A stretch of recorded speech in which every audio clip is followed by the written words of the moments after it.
When we've gone to market for investment, one of the things that has been massively highlighted as a big reason why those investors have decided to invest is our go-to-market. We have a team that generates significantly more organic growth than any other accounting firm in the country. And we've been doing that consistently for the 5 years I've been here, we've been doing that consistently. I make no secret of the fact that a big element of that is that it's our data-driven sales strategy. And a huge part of that is Beauhurst. Without Beauhurst, there's no way we could have operated at the speed we've operated at and brought in the volume of business we brought in. So I'm Sal Mingoya. I am the head of origination at Cooper Parry. My role is to bring clients into the world of Cooper Parry. So Cooper Parry, we're PE backed, and part of building that next gen accountancy firm is about having the scale to deliver the value to the clients that we're working on. A huge ambition for us is to become the 5th largest accountancy firm in the country. And that would be no small feat because there's some significant players in that that sit just outside the top 4. But we strongly believe that we have the ability, the capacity to achieve that. And a huge part of that is the organic growth we're going to generate. And I think we're growing this business in the right way too. So there's a lot of PE-backed firms who go out and they're on almost an exclusively buy and build strategy, in the sense of everything they buy just bolts onto the business they've already got to increase the size of it. We're going about it in a different way, where we're integrating everything fully into our business, so that then when we deliver services to our clients, they genuinely see the value of the growth we're bringing on board, not just seeing that we're of a certain size. And that's a crucial part of what we're doing. A business will come to us for the services we provide if there's kind of change coming, typically. So then typically they're growing, because otherwise, especially when it comes to compliance fees and things like that, if you're kind of staying quite stable or even contracting a little bit, your main priority is almost just going to the lowest possible cost. We're not really that kind of business. We're a business who can add value as you continue to grow the business. So we can evolve with them as long as they stay in that kind of range of businesses where we provide a lot of value. Beauhurst is a product I came across actually in a previous role. But then as soon as I came here and we knew what the intention was and how to grow the business, we had obviously quite a small database of businesses that we had interacted with in the past, much like a lot of accountancy firms, right? Your database ends up being a collection of people that your people have come into contact with at some time, but the data's been quite poorly maintained, et cetera, et cetera. So my first port of call was Beauhurst to actually enrich that data in our CRM to start with. And a big point of having really rich data is to know how to prioritize things, because as you're looking to scale, you're not going to be able to scale and just go, right, we're just going to go to everyone all at once. It's a very inefficient way to try and scale. So you decide to prioritize based on what the data is telling you. And Beauhurst provided huge numbers of data points that became really relevant, whether you're approaching them for audit. Those kinds of services usually target according to who the auditor is and kind of what audit fee they're paying and how that audit fee has changed over the preceding few years, because it's a compliance cost essentially. As you then move into the other services, all the growth indicators, the numbers tell you what is going on in that, and then marry that with the news and the other intelligence you get from the system. That then tells you, how do we go about targeting this business in a way that they're gonna understand the value that we bring? Because ultimately that's what sales is, right? Sales is just articulation of value to the right person at the right time. And data has to underpin all of that. If that isn't the case, then you're not gonna get much success. What that equally does, it allows us to do it in a scalable way. You can only really achieve scalability in sales where you remove it from this magic dark art that only certain people can do, to something that lots of people could do with the right kind of training if they're pointing whatever they're saying at the right person in the right language. So that's the key for scalability. Now, you can't do that if you don't know who you're going after, or you can't split out the target pools in a way to the right people to deliver their message in the right way. So that's what we've done a lot of. We've segmented our target pools based on the data we've been able to get from the system. We've then had people trained to understand what businesses in that specific part of the pool need and when they need it, so that then when they sequence their touch points, their campaigns, they're doing it in a way that's timed well with the client's own journey, so then the client perceives the maximum value they'll receive from us across the board, not just what we happen to tell them at that time and hope for the best. So it makes you a lot more intelligent in your approaching, as opposed to just being we're going to run all these campaigns and just hope for the best, and there's a lot less predictability to that. So when it comes to, I suppose, prioritization, the way we've used the data is really to inform how we go about approaching those businesses. So if we take, for example, our tech and high growth team, that team are focused purely on working with businesses that are in that tech space or in that high growth space, where they're typically VC backed, for example. Now, you won't typically get a lot of data on those businesses if they're not being audited. So the data points that Beauhurst helped us with when it came to approaching that market was very much fundraising data and who's invested, how much they've invested, what funding round are they now at. All of those data points gave us a great indication of where they were in that growth cycle that allowed us to then position the various services we do in that space, that's sequenced in the right way for them or timed in the right way in terms of when we approach them. What's great about the way that Beauhurst presents its data is that you can more easily see those growth signals, but essentially because there's, I think, even a bit of the page that says growth signals. So that's really powerful, because then it marries up all the other things on top of the financials. So it'll be things like them appearing on growth lists or taking on investment or whatever it might be, that then allows you to see it in one go that actually this business is now at this stage that we can now target it in this way, as opposed to I'm looking at the financials and trying to interpret whether that is genuine growth and how is that, what has driven that, et cetera. When you can marry up the news, you can marry up the growth signals, you can marry up the financials, and it's all done for you, that makes your approach a lot more easier to define. One of the big challenges with a lot of what we do is that there's lots of things that aren't just there or easy to find in the public space. For example, unannounced deals. So you don't get many. You won't. If you go searching for things, or there are certain other databases that track deals. What Beauhurst has given us an edge on, I'd say, in a lot of areas, is those unannounced deals. So there's lots of data we get from that informs our go-to-market, and quite frankly, they'd be things that we would have missed just by looking purely at top-line numbers across from other databases that we had access to. So that's been something that's impacted us quite significantly, especially in our tech and high growth space.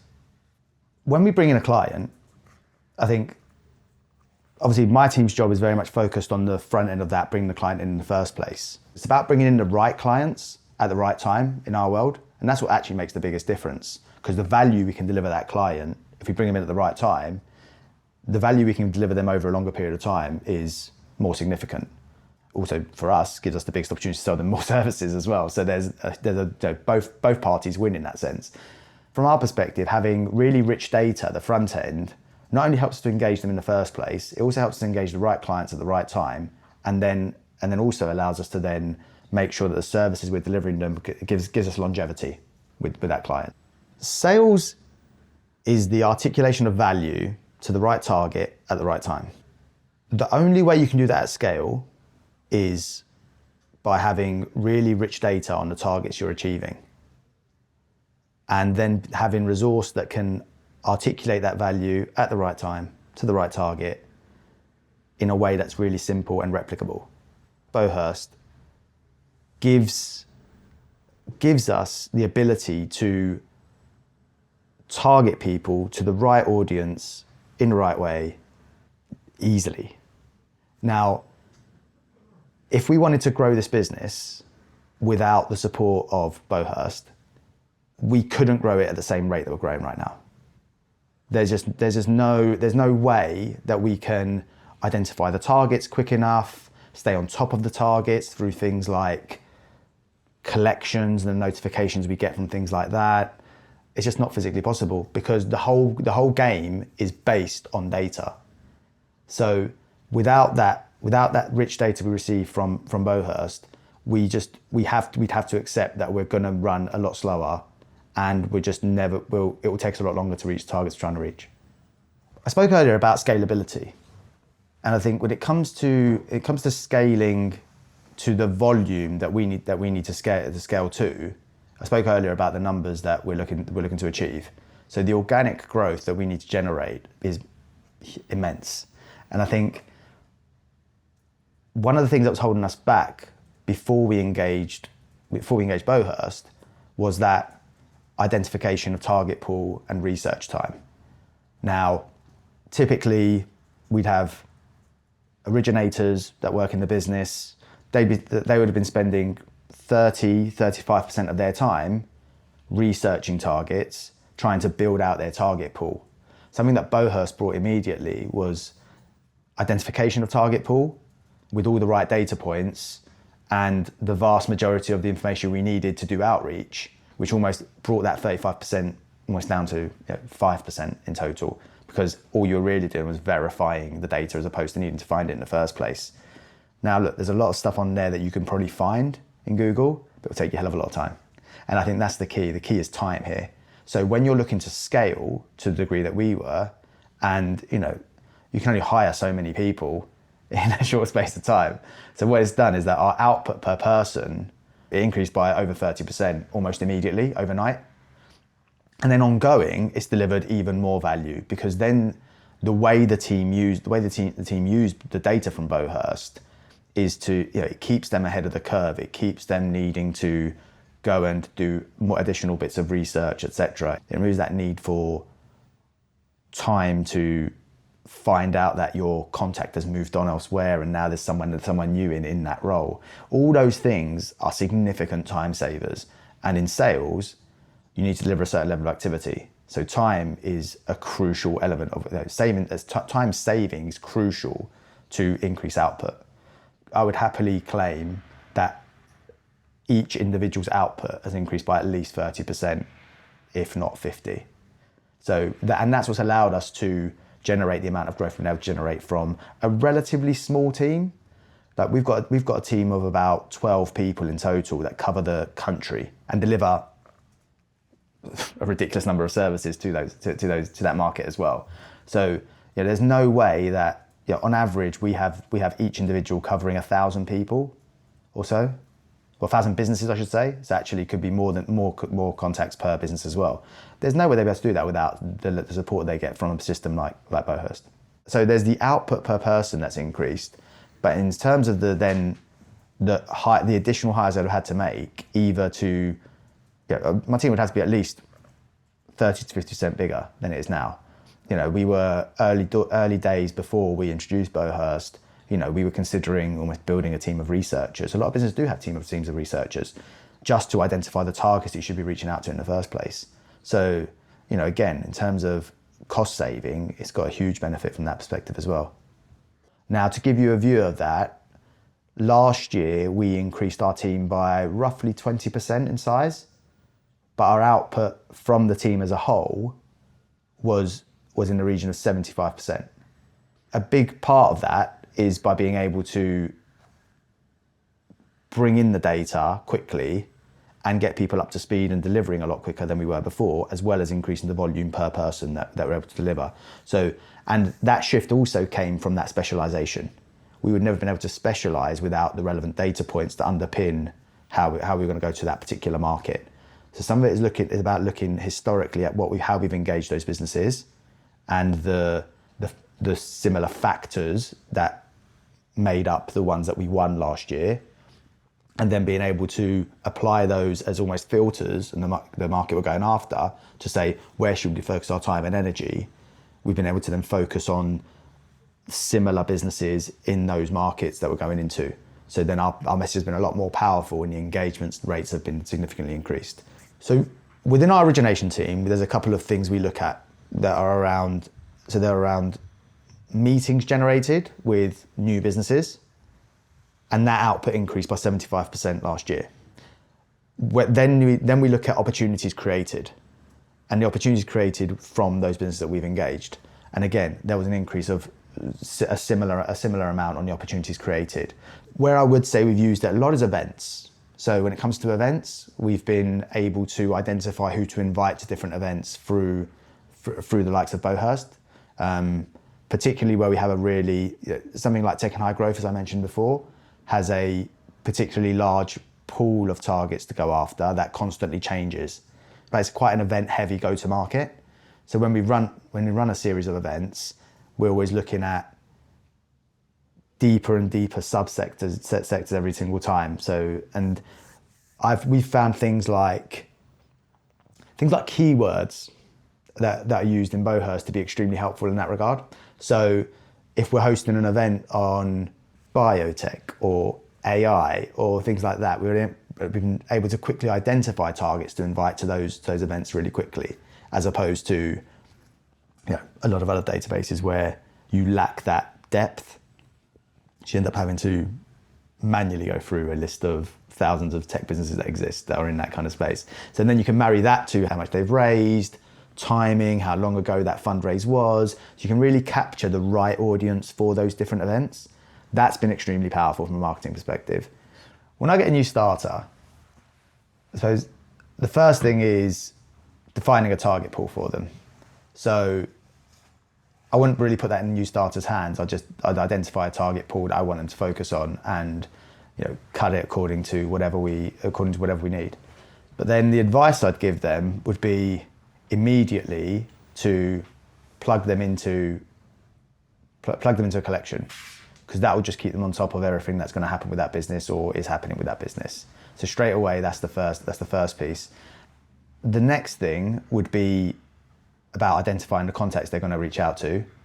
It'd be download them all from Beauhurst as quickly as you can. It's one of the biggest differentiators that you guys bring, I would say, overall. I think when it comes to any other database I've seen, no one has been able to deliver the level of contact data that we get from yourselves, from the business, especially from the businesses that are tracked. It's a total game changer. And then it's about them making sure that they've really understood what all the growth signals are telling us. And if they needed to source those from different places and then put them together, it would just slow them down significantly. So it becomes the go-to for any day-to-day BD work. You just immediately go on what's happening today, what's on their news, what changes have you notified about. It's literally your everyday game plan. So that would be how I'd usually start with any new starter. So my role is an extremely broad one.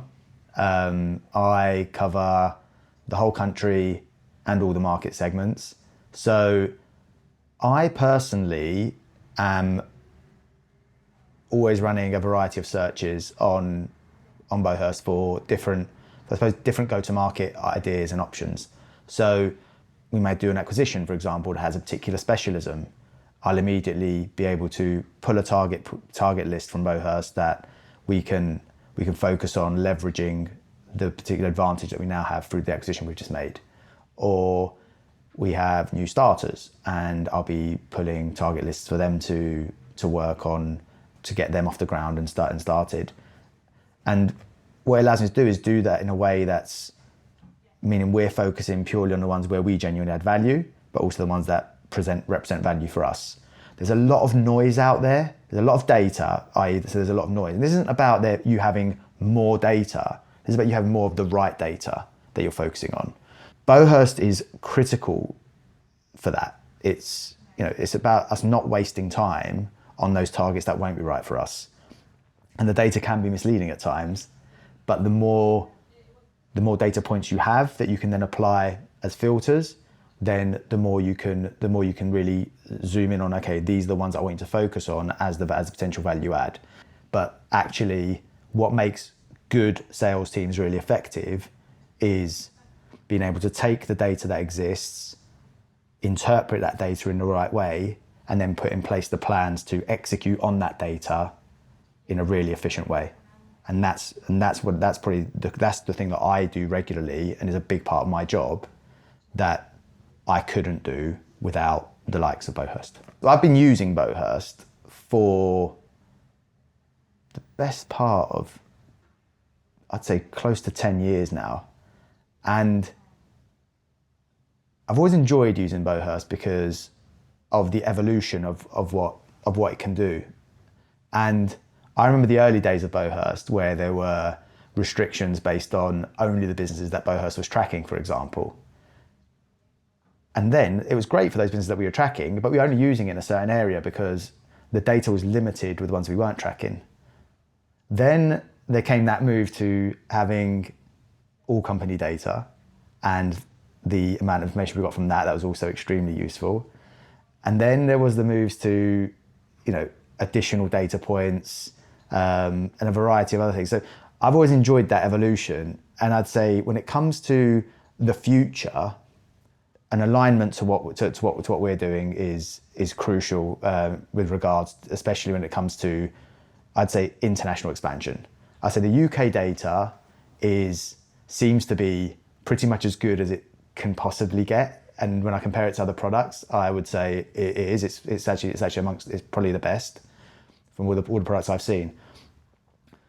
The limitations now are as we move into the likes of Republic of Ireland or other countries that we'll be moving into in the future, it will be how do we get that same level of data as we get right now. Now, there will be naturally some limitations to that based on the way that businesses in other countries share data about their finances, their accounts, etc. But yeah, I'm confident that Beauhurst will find a way. They always seem to. So so my expectation's high. In the world of business, full stop, sales is always an important factor, right? Growth primarily comes from sales in the majority of businesses. Now, where we've managed to steal a march on lots of competitors in our space, and what has allowed us to outperform the market has very much been, like I said, having a very scalable go-to-market strategy that we've been able to execute on extremely well. Now, the foundations of that is in the data.